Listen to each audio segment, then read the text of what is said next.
I surprised my cheating wife with divorce papers at her secret hotel getaway affair. I found out about Bethany's affair the way most people do, by accident. She'd left her laptop open while taking a shower. I was looking for our tax documents when I saw the message notification pop up. Can't wait to see you this weekend at the Grandview Resort, room 412. David, her yoga instructor, the one she'd been taking extra sessions with for the past 4 months. My stomach dropped. We'd been married 8 years. I thought we were happy. Sure, things had been routine lately, but I never imagined she was stepping out on us. I scrolled through their conversation. Months of planning secret meetups, photos I didn't want to see, details about how much better he was than me in every possible way. The worst part? This weekend was supposed to be our anniversary getaway. She'd suggested the Grandview Resort herself. Let's do something special, she'd said, kissing my cheek. Just the two of us. Except it wasn't going to be just the two of us. I took screenshots of everything and called my brother. Pack divorce papers, he said immediately. He's a lawyer and had warned me about Bethany's behavior years ago. If you're going to confront her, do it right. I spent the next 2 days planning. Called my attorney, got the papers drawn up, and made my own reservation at the Grandview, room 414, right across the hall. Friday afternoon, I watched Bethany pack her bag with the lingerie I bought her for our anniversary last year. I'm so excited for this weekend, she said, not meeting my eyes. We really need this time together. We really do, I agreed. She left for the resort at 5 p.m., claiming she wanted to get there early and surprise me with champagne. I followed an hour behind. The Grandview Resort sits on a cliff overlooking Lake Marina. Beautiful place. Expensive. I'd actually proposed to Bethany here 9 years ago by the infinity pool. At the front desk, I confirmed she'd checked in. The clerk mentioned she'd specifically requested late checkout for Sunday, which was news to me since we planned to leave Saturday afternoon. I went to my room and waited. At 7:30 p.m., I heard voices in the hallway. Bethany's laugh, followed by a deeper male voice. My hands shook as I looked through the peephole. There she was, hanging all over David. Tall, muscular, the kind of guy who probably calls everyone bro. They disappeared into room 412. I waited until 9 p.m., then knocked. Bethany opened the door in a hotel robe, her hair disheveled. When she saw me, her face went through about 17 different emotions before settling on panic. Cameron, what are you doing here? I thought you weren't coming until tomorrow morning. Behind her, I could see David frantically pulling on his clothes. Change of plans, I said, pushing past her into the room. Hello, David. Nice to finally meet you properly. David looked like he wanted to jump off the balcony. Listen, man, I can explain. No need, I interrupted, pulling the manila envelope from my jacket. Bethany, these are for you. She stared at the envelope like it might explode. What is it? Divorce papers. Already filed. You've been served. The color drained from her face. Cameron, wait. We can talk about this. It's not what you think. It's exactly what I think, I said calmly. 4 months of secret meetings, the Sunset Motel on Tuesdays, his apartment every Thursday, and now my anniversary weekend. David was backing toward the door. I'm just gonna stay, I said firmly. You're both going to want to hear this. Bethany sank onto the bed, the papers scattered around her. I know about the joint bank account you opened with David, the one you've been transferring money into from our savings. That's theft, by the way. My attorney is very interested in that. Her eyes widened. How did you... Bank statements. Amazing what you can find when you actually look. I turned to David. And you might want to call your wife, Trevor. Let her know where you are. His face went white. My wife? How do you know about... LinkedIn is public, buddy. Married to Patricia for 12 years. 2 kids. I'm sure she'd love to see the photos Bethany's been sending you. The room fell completely silent except for the sound of waves crashing outside. Bethany found her voice first. Cameron, please, we can work this out. It was a mistake. I love you. No, I said quietly. You love the idea of having both, but that's over now. I headed for the door, then stopped. Oh, and Bethany? The room is paid for through Sunday. Enjoy your weekend. It's the last thing I'm ever buying you. As I reached for the door handle, my phone buzzed with a text that made me smile. The text was from Patricia. Thank you for reaching out. I'll be at the resort in 30 minutes with divorce papers of my own. We should talk. I showed Bethany and David the message. David's face went from white to green. Wait, he stammered. You contacted my wife? 2 hours ago, I said. Sent her everything. Photos, messages, bank records. She was very grateful for the heads up. Bethany was hyperventilating. Cameron, this is insane. You're destroying lives over nothing. Nothing? I laughed, but there was no humor in it. 8 years of marriage is nothing? Our joint savings account is nothing? Our anniversary is nothing? I sat down across from them, suddenly feeling exhausted. You want to know the really sad part?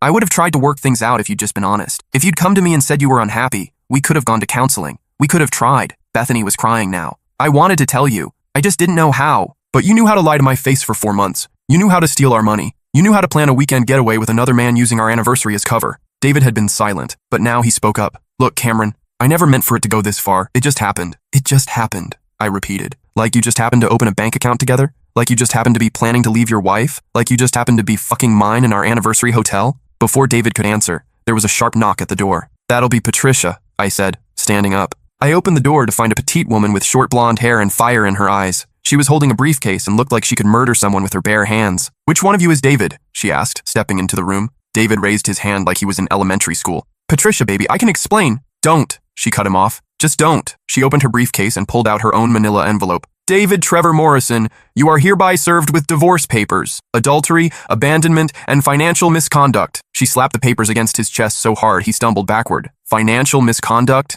He asked weakly. Oh yes, Patricia said sweetly. Turns out when you open secret bank accounts and transfer money without your spouse's knowledge, that's a crime. The FBI is very interested in your little side business. My eyebrows shot up. FBI? Patricia smiled grimly. David here has been teaching more than yoga. He's been running a sophisticated blackmail operation, seduces married women, gets compromising photos and information, then extorts money from their husbands to keep quiet. The room fell dead silent. Bethany turned to stare at David. What is she talking about? Patricia pulled out a tablet and swiped through several photos. Recognize any of these women, David? Because they all have very similar stories. Yoga instructor, private sessions, secret weekends, and then their husbands start getting anonymous demands for money. She turned the tablet toward Bethany. Here's Rebecca Martinez. He got $40,000 from her husband. Jennifer Walsh, $60,000. Amanda Chen, $35,000. Bethany's face went white. David, tell me this isn't true. David's mouth opened and closed like a fish. It's not what it sounds like. Actually, it's exactly what it sounds like, Patricia continued. The FBI has been investigating him for 18 months. They were just waiting for enough evidence to make arrests. She looked directly at me. Your wife was supposed to be his next mark.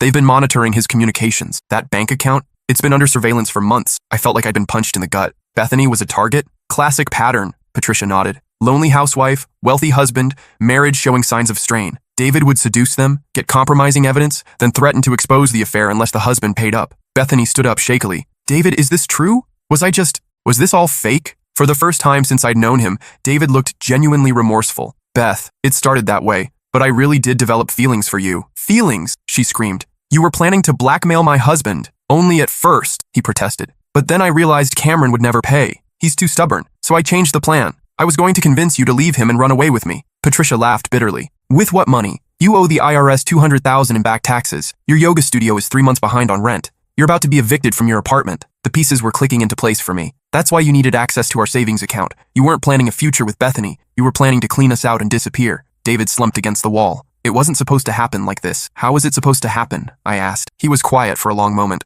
Then he sighed and the whole story came tumbling out. The original plan was simple. Seduce Bethany, get photos and evidence of the affair, then approach you with a demand for $50,000 to keep quiet. Most husbands pay to avoid the scandal and divorce. Bethany was staring at him in horror. You recorded us? Audio mostly. Some photos. The hotel has security cameras in the hallways. I know a guy who works here. My stomach turned. You've been recording her without consent? It was business, David said defensively. Nothing personal. Nothing personal! Bethany's voice rose to a shriek. I told you I loved you. I was ready to leave my husband for you. And I told you I loved you too, David shot back. That wasn't a lie, but love doesn't pay the bills. Patricia was taking notes on her phone. Keep talking, David. The FBI is going to love this confession. Wait, I said, processing everything. If the FBI has been monitoring his communications, they know about Bethany's involvement. Is she going to be charged with something? Patricia shook her head. She's considered a victim. The pattern is always the same. David targets vulnerable women and manipulates them into compromising positions. The Bureau has 18 other victims ready to testify. Bethany sank back onto the bed, looking completely devastated. I can't believe this is happening.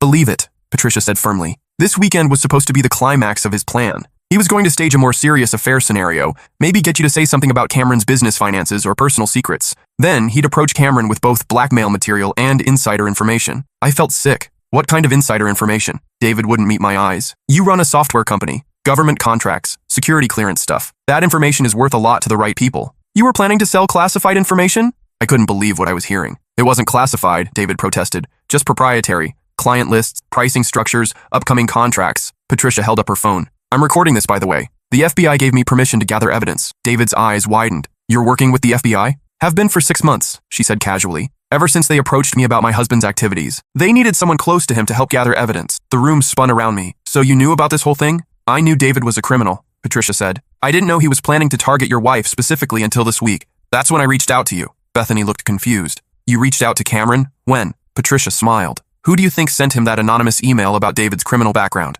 Cameron. Check your spam folder from 3 days ago. I pulled out my phone and scrolled through my emails. There it was, a message from a generic Gmail account with the subject line, your wife's yoga instructor. I deleted it without reading, assuming it was spam. Why didn't you just call the police? I asked. We needed evidence of active criminal intent, Patricia explained. David had to actually attempt the blackmail for the charges to stick. Plus, the FBI wanted to roll up his entire network. He's not working alone. As if on cue, there was another knock at the door. This time it was hotel security, followed by 2 people in dark suits who looked exactly like what you'd expect FBI agents to look like. David Morrison? The female agent asked. David nodded miserably. "You're under arrest for extortion, fraud, conspiracy, and violations of federal computer crimes statutes." As they read him his rights and cuffed him, the male agent turned to Patricia. "Did you get the confession?" She held up her phone. "All of it, including the part about the classified information." "What classified information?" the agent asked sharply. "He was planning to steal proprietary data from Cameron's government contracts," Patricia explained. The agent's expression darkened. "That kicks this up to national security level. We'll need to debrief you extensively, Mr. Morrison."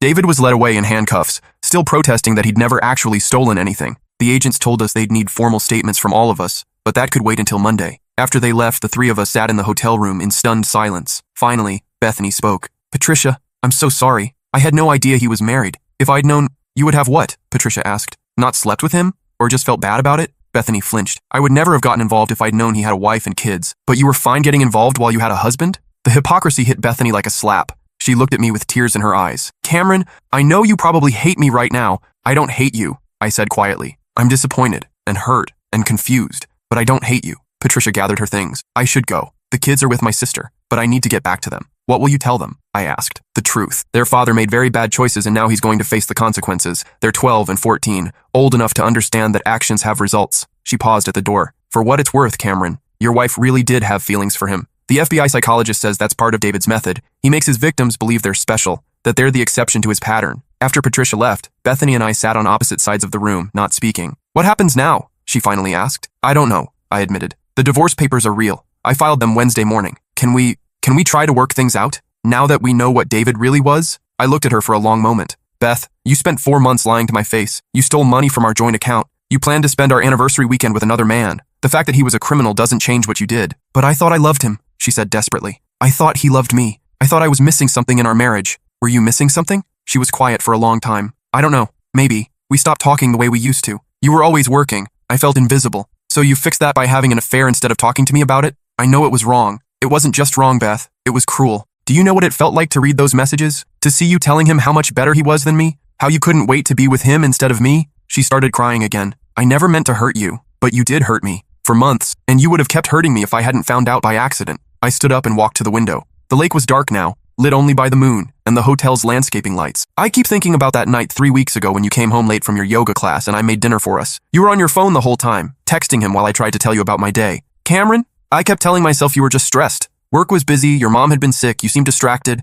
I thought if I was more supportive, more attentive, you'd come back to me." I turned to face her. "But you were never really gone, were you? You were already somewhere else entirely." "That's not true. I still loved you. I still love you. Do you? Or do you love the security I provide? The comfortable life? The fact that I'm safe and stable and will always be here when you need something?" She couldn't answer. "See, that's the thing, Beth. David might have been using you, but you were using me too. You wanted the excitement of a secret affair and the safety of a marriage. You wanted to have your cake and eat it too." I walked toward the door. "I'm going back to my room. You should probably call someone to pick you up tomorrow. Your sister maybe. Or your mom." "Where will you go?" she asked. "Home. Our house. My house now, I guess. My attorney says I have grounds to keep it since you're the one who committed adultery." "Cameron, please. Can't we at least try counseling? I'll do whatever it takes." I paused with my hand on the doorknob. 3 months ago, if you'd come to me and said you were unhappy and wanted to try counseling, I would have dropped everything to make it work. But you chose David instead. You chose lies instead of honesty. You chose betrayal instead of communication. "People make mistakes," she whispered. "Mistakes are forgetting to pick up milk or double booking a dinner reservation.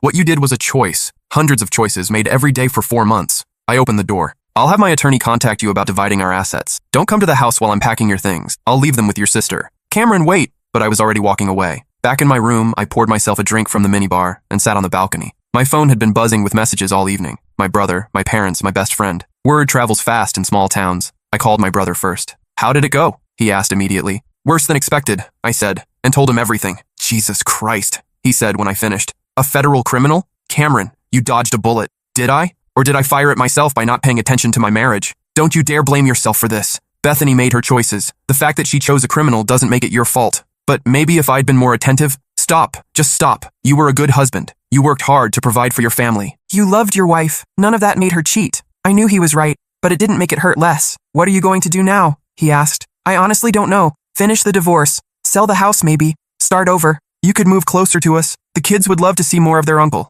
The idea was tempting. My brother lived in Colorado near the mountains. Clean air, fresh start, far away from all the memories. "Maybe," I said. "Let me get through the next few months first." We talked for another hour before I finally hung up and tried to sleep, but every time I closed my eyes, I saw Bethany's face when she realized David had been using her. The shock, the betrayal, the hurt. I almost felt sorry for her. Almost. The next morning, I checked out early and drove home. The house felt different now, larger and emptier. Every room held memories of our life together. The kitchen where we'd cooked together, the living room where we'd watched movies, the bedroom where we'd planned our future. I started in the bedroom, packing Bethany's clothes into boxes, her jewelry, her books, her collection of stupid self-help guides that apparently hadn't helped much. In the back of her closet, I found a shoebox I'd never seen before. Inside were printed copies of her messages with David, going back 6 months, longer than I'd realized. There were also photos of them together, receipts from hotels and restaurants, and a notebook where she'd been planning their future life together. The notebook was the worst part. Page after page of her handwriting, detailing how she would leave me, what she'd take from our divorce settlement, how she and David would start their new life. She'd calculated the value of our house, our investments, my business. She'd researched states with favorable alimony laws.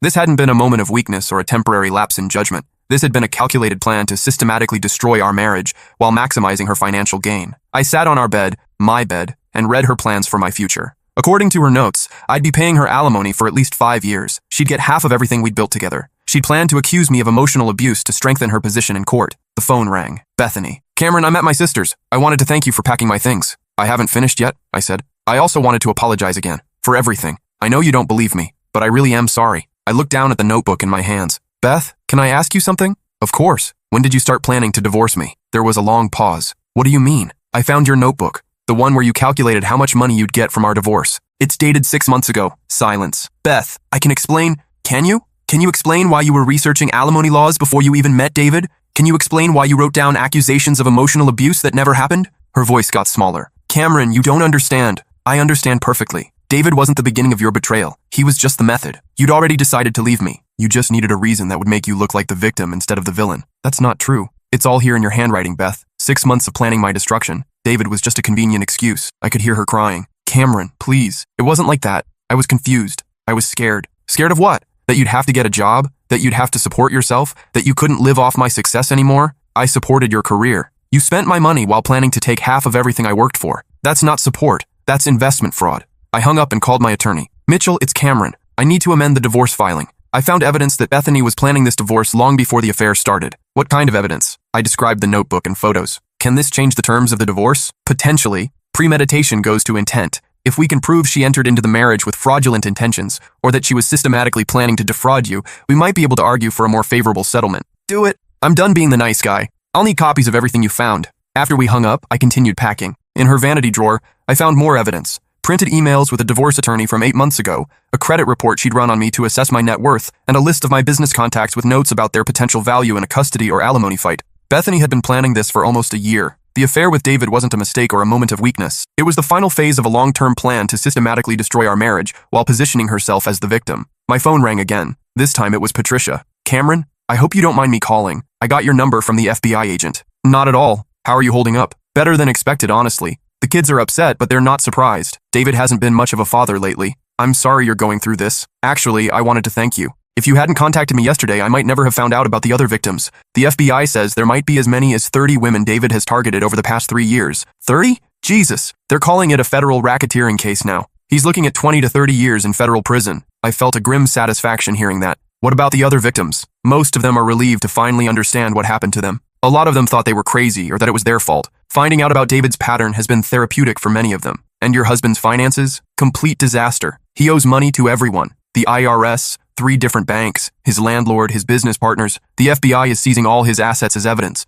I'll be lucky to get anything in the divorce. I'm sorry. Don't be. I'd rather be broken free than rich and married to a criminal. We talked for a few more minutes before hanging up. Her resilience was inspiring. She'd lost everything but was still moving forward with her head held high. I couldn't say the same for myself. I felt like I was drowning in betrayal and lies. Every conversation with Bethany revealed new layers of deception. Every box I packed contained evidence of a life that had been built on false pretenses. By Sunday evening, I'd packed everything that belonged to Bethany and loaded it into my truck. I drove to her sister's house and knocked on the door. Bethany's sister, Rachel, answered. She looked embarrassed and uncomfortable. Cameron, I'm so sorry about all this. It's not your fault, Rachel. Is Bethany here? She's inside. Do you want to talk to her? Not really. I just wanted to return her things. Rachel helped me carry the boxes inside. Bethany appeared in the living room doorway, looking like she hadn't slept in days. Thank you for bringing my stuff, she said quietly. There's more in storage, I replied. Your furniture, your art collection, the stuff from your office. My attorney will coordinate with yours to divide the household items. Cameron, can we please talk? Just for a few minutes? I looked at Rachel, who nodded and went into the kitchen to give us privacy. What do you want to talk about, Beth? I want to try to explain why I did what I did. I've seen your notebook.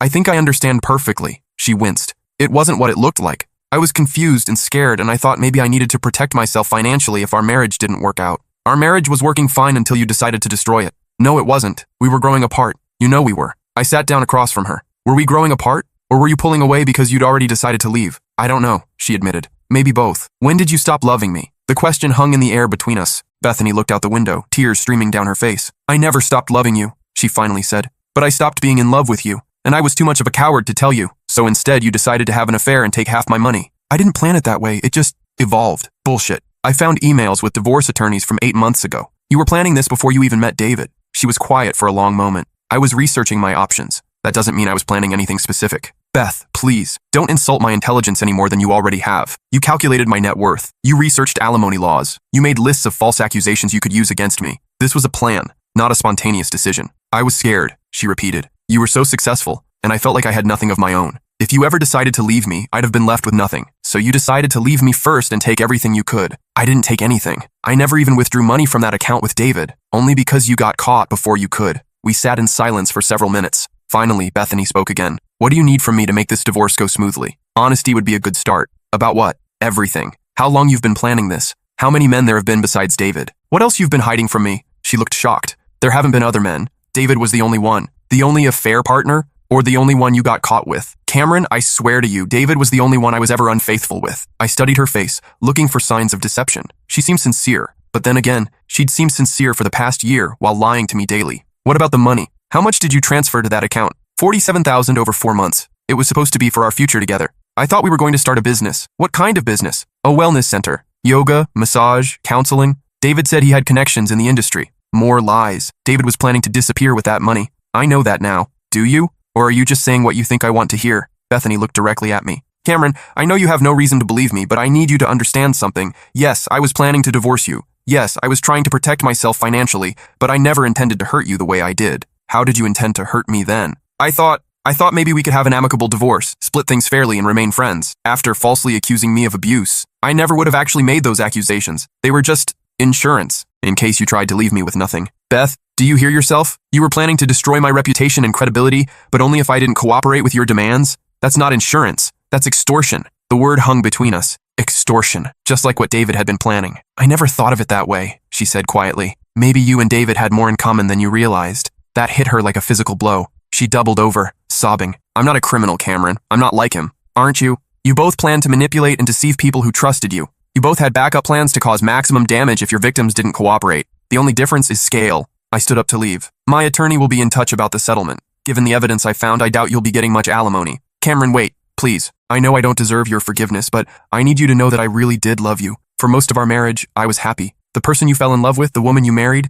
she was real. I paused at the door. Maybe she was real then, but she hasn't been real for a long time. The woman I've been married to for the past year has been a stranger wearing my wife's face. Can't we try to find her again? I looked back at Bethany one last time. Even now, after everything, part of me wanted to say yes. Part of me wanted to believe we could fix this, that love could overcome betrayal, that marriage vows meant something. But I'd read her notebook. I'd seen her plans. I'd watched her lie to my face while planning my destruction. She's gone, Beth. You killed her when you decided my trust was worth less than your security. I left her crying in her sister's living room and drove home to my empty house. The divorce took 4 months to finalize. My attorney's strategy worked. The evidence of Bethany's premeditated planning significantly reduced her settlement. She got a small lump sum and 2 years of limited alimony, far less than she'd calculated in her notebook. David was sentenced to 28 years in federal prison for racketeering, extortion, fraud, and conspiracy. The FBI's investigation revealed he'd stolen over $2 million from 34 victims across 7 states. Patricia testified at his sentencing hearing about the impact on their family. She was working as a paralegal now and doing well. I sold the house and moved to Colorado near my brother's family. Started a new consulting business focused on cybersecurity for small businesses. The work was interesting, and being near my nephews helped fill some of the loneliness. About a year after the divorce was final, I ran into Rachel at the grocery store during a visit back to town. Cameron, how are you? You look good. Thanks, Rachel. I'm doing well. How's your family? Good, good. The kids are growing like weeds. She paused. How much do you want to know about Bethany? I thought about it. How is she? Struggling. She moved back in with your parents. She's working at a real estate office, but it's been hard for her to rebuild her life. I'm sorry to hear that. Are you? The question surprised me. What do you mean? I mean, after everything she put you through, would it really bother you if she was struggling? I considered that. A year ago, I might have felt satisfaction knowing Bethany was facing consequences for her choices. But now, mostly I felt sad for the time we'd wasted and the love we'd destroyed. I don't wish her any harm, I said finally. I hope she finds whatever she was looking for when she left our marriage. Rachel smiled. That's very generous of you. Not generous, just tired of carrying anger around. We chatted for a few more minutes before parting ways. Driving back to my hotel, I thought about forgiveness and moving forward. I'd spent so much energy being angry at Bethany's betrayal that I'd almost forgotten to grieve the loss of our love. That night, I did something I hadn't done since finding her messages with David. I let myself remember the good times. Our first date, when she laughed so hard at my terrible jokes that she snorted wine through her nose. Our wedding day, when she cried during her vows because she was so happy. The morning I got food poisoning and she spent the whole day taking care of me, bringing me soup and cool washcloths. Those memories belonged to a different version of us, people who had loved each other completely and believed in forever. That love had been real, even if it hadn't lasted. I flew back to Colorado the next morning and never returned to that town again. 2 years later, I met Susan at a coffee shop near my office. She was a children's librarian with kind eyes and a laugh that reminded me what joy sounded like. We took things slowly, very slowly. She knew about my divorce and never pushed for more than I was ready to give. Our first fight was about trust. I'd found a receipt in her purse while looking for lip balm and immediately suspected she was hiding something from me. The receipt was for a surprise birthday gift she'd bought me, but my brain jumped straight to deception and lies. "Cameron," she said gently, "I understand why you're scared, but I'm not Bethany. I'm not going to betray you or lie to you or plan your destruction. You have to decide if you're going to let her continue to control your life from the past." She was right. I was carrying Bethany's betrayal into every new relationship, every interaction, every moment of potential vulnerability. It wasn't fair to Susan, and it wasn't fair to me. "I'm sorry," I said. "I know you're not her. Sometimes I just forget that not everyone has hidden agendas." "Some people do," Susan said, "but most people don't. Most people are just trying to get through their days and love the people in their lives as best they can." We talked about trust and communication and the difference between healthy caution and paralyzing fear. It was the first real conversation about my divorce that didn't leave me feeling angry or bitter. That night, I called my brother. "I think I'm ready to stop being divorced," I told him. "What does that mean?" "I mean, I'm ready to stop letting my divorce define me. I'm ready to be someone who was married, who loved someone, who was betrayed, who survived, and who's moving forward, instead of someone who's just angry about the past." That sounds healthy. It feels scary. New things usually do. 6 months later, Susan and I moved in together. A year after that, we got engaged. Not because we were afraid of being alone or because we needed financial security or because we were trying to recapture something we'd lost. We got engaged because we loved the life we were building together and wanted to keep building it. The night before our wedding, my brother gave a toast at the rehearsal dinner. 5 years ago, my brother's first marriage ended in betrayal and heartbreak. I watched him go through anger, grief, and finally acceptance. But the most important thing I watched him do was choose to remain open to love. He raised his glass. It would have been easy for Cameron to close his heart after what he went through. Instead, he chose to heal, to grow, and to trust again. That choice brought Susan into his life, and their choice to build something together has brought joy to all of us. Looking around the room at our friends and family, I realized something. The story of my first marriage wasn't really about Bethany's betrayal or David's crimes or the divorce that followed. It was about learning that love isn't a guarantee against heartbreak, but heartbreak isn't a guarantee against love. Sometimes the most courageous thing you can do is trust someone new with the heart that someone else broke. The next morning, Susan and I promised to love each other honestly, communicate openly, and choose each other daily. We promised to build a life based on truth instead of convenience, partnership instead of possession, and growth instead of security. Standing at the altar, looking into Susan's eyes, I felt something I hadn't felt in years. Hope. Not hope that nothing bad would ever happen, but hope that whatever did happen, we'd face it together with honesty and courage. That evening, dancing with my new wife under string lights at our reception, I caught sight of my reflection in the window. The man looking back at me was older, wiser, more careful than the man who'd discovered those messages on Bethany's laptop 6 years earlier. But he was also happier, more grateful, and more capable of love than he'd ever been before. Sometimes the worst thing that happens to you teaches you the most important lesson you'll ever learn, that you're stronger than you thought, that healing is possible, and that the capacity to love again is one of the most resilient parts of the human heart. I never saw Bethany again after that conversation at her sister's house. I heard through mutual friends that she eventually remarried, a man who owned a small accounting firm. Rachel told me she seemed content, quieter than before, more careful with other people's trust. I hoped that was true. Not because I wanted her back or because I'd forgiven everything she'd done, but because I'd learned that healing from betrayal doesn't require the other person to suffer. It requires choosing to build something better with whatever pieces of yourself remain intact. David served 8 years of his sentence before dying of a heart attack in federal prison. Patricia had remarried by then, a teacher who adopted her children and helped her build a stable, honest life. She sent me a card when she heard about my wedding, thanking me again for helping her discover the truth about her first husband. "Sometimes," she wrote, "the worst betrayals lead us to the best truths about ourselves." That night, Susan and I lay in bed in our hotel room, exhausted from dancing and celebrating. She was already asleep, curled up next to me, her wedding ring catching the moonlight from the window. I thought about the journey that had brought me here, from a broken marriage to a new beginning, from betrayal to trust, from anger to love. It hadn't been easy or quick or straightforward. There had been setbacks and moments when I thought I'd never feel safe in love again. But here I was, married to a woman who chose honesty over convenience, who communicated instead of manipulating, who loved me not for what I could provide but for who I was becoming. The last thing I thought before falling asleep was that sometimes the best gift someone can give you is showing you exactly what you don't want in a relationship. Bethany had taught me to value honesty, communication, and genuine partnership. David had taught me to trust my instincts and protect what I'd built. And Susan had taught me that it was possible to love again, better than before, with wisdom earned through surviving the worst and choosing to try again anyway. The next morning, we flew to Italy for our honeymoon. As the plane lifted off, I looked down at the city where my first marriage had ended and my new life had begun. From 30,000 feet, it looked small and manageable, just one chapter in a much larger story. I turned to Susan, who was reading a book about Renaissance art, preparing for our first stop in Florence. "Any regrets?" I asked. She looked up and smiled.